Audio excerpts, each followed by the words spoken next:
And here we are back at Flower Patch Farmhouse Garden, and this is the week of April 15th. I didn't do a video of my garden journal last week because I was gone to Fredericksburg, Texas, to a painting workshop. But I'm back, and I've gotten this area beside the greenhouse cleaned up a bit. I've got more to go there, but I just whipped through it yesterday, trying to get it whipped into some decent shape. And I still haven't fixed my chicken house window yet. And the rose got trimmed. That's the Cecile Bruner climbing rose, and I've still got to tie up across the eave. This is a potting table that's on its last leg. I'm going to take it apart. So it's just moved over here because it was in the pathway. And you can see little things coming up. There's my irises starting.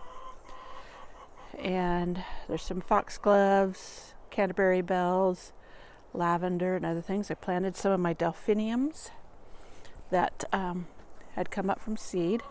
You can see them down there in the center, towards the back.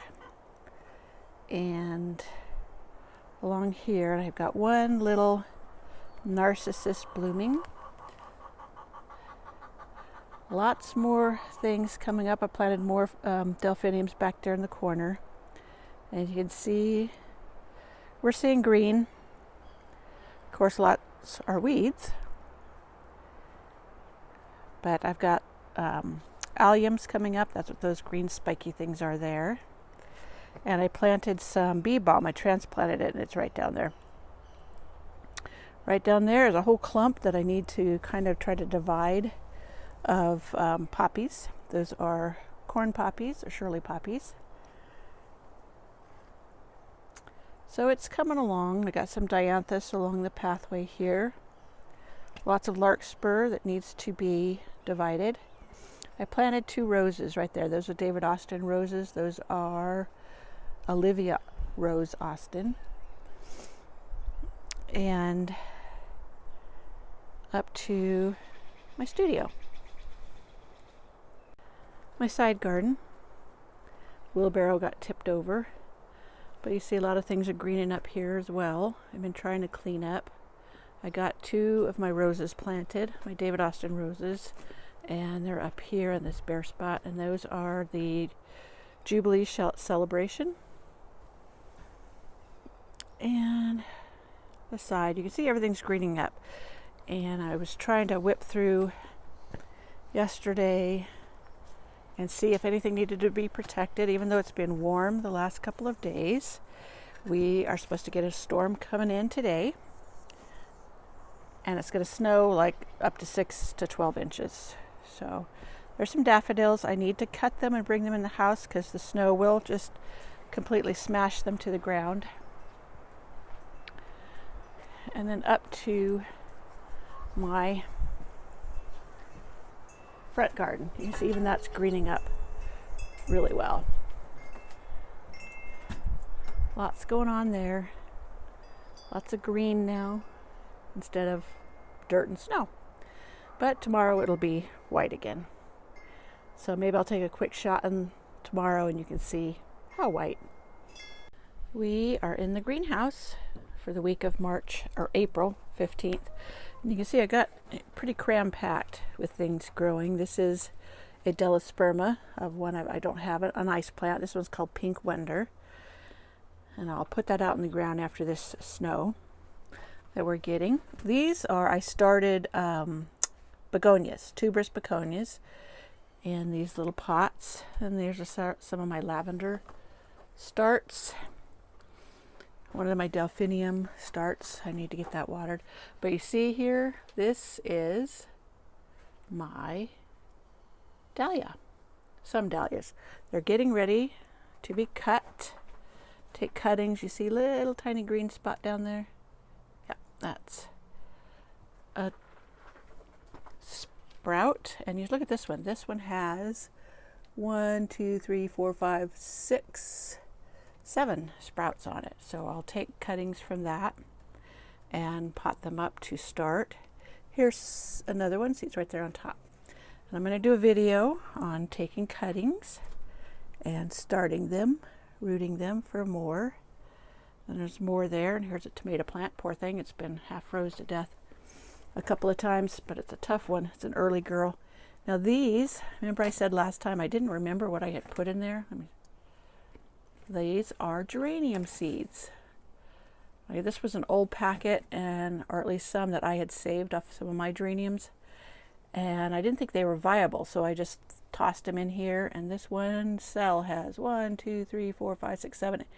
So I'll divide those. They're almost getting their second leaf, so I can prick these out of here. It's a very loose mix, so I can pull them out and pot them up individually. Some people think that shocks them too much, but I've had plenty of success doing that. These are the Coleuses I had showed before, and they just haven't really grown a lot, so I need to feed them. That way they'll start putting on their second sets of leaves. This was that was a cactus mix. I don't know, I'm not sure if that was an old mix or whatever. It must not have had much nutrition in it because they're just stalling. But if I feed them, they will perk up. And here's some more dahlias that I was sprouting. Here's some. They were as an old bag I picked up on sale. It was like a leftover, so I didn't know how many would actually be viable, but there's quite a few that are already sprouting. There's only 2. This one here on the end and the one behind it that I didn't know if they were any good or not. I still planted them. You never know. Sometimes they will surprise you. And some more sprouts. So I've got tons of seeds coming up. The wind's really blowing out there. I don't know if you can hear it or not. And there's a fuchsia I brought in to keep it from freezing. It was in my studio most of the winter. And here I have a couple of pots of, these are not caladiums, what are these? Calla Lilies. No, not cannas. That's what they are, cannas. And very tropical looking, beautiful foliage. They do have pretty flowers too, but I'm basically growing them for the foliage. I'm kind of going to go for a tropical vibe on my back deck this summer. So I wanted to get some of them started. And just more plants down here that are starts, more begonia starts. And here's a lilac I brought in just because I didn't want it to freeze the buds, so I wouldn't lose the bloom. And that is basically inside my greenhouse. See, this I overwintered. This is a calabricoa that I had last summer, and a couple of geraniums that I've taken cuttings off of and potted. Let me see, let me walk over here. They're under the Geranium Seeds. Let me set this over here without smashing anything. And down here is my geranium cuttings.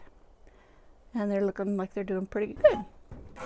So we'll just keep them in there a few weeks and they'll be rooted. They root really fast.